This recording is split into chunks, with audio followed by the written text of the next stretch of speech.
Sir, patulong po pa-recover ng FB ko. Willing po ako magbayad.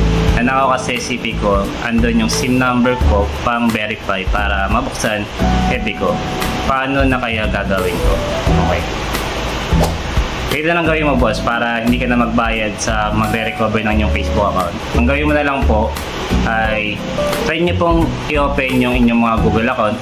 Ngayon, kung hindi nyo rin ma-open yung inyong Google account na nakakonect sa inyong Facebook account, ang pangalawang solution na pwede nyo pong gawin ay recover nyo na lang po yung phone number na nakakonect doon sa inyong mga Facebook account. So for example, patulad na sa nangyari sa iyo, nawala or nanakaw yung inyong cellphone, may kasama syempre doon yung phone number or yung SIM card number ng nakakonect doon sa inyong Facebook account. Ngayon, para ma-recover mo yung inyong SIM card number, kailangan mo lang po magpagawa ng affidavit of loss.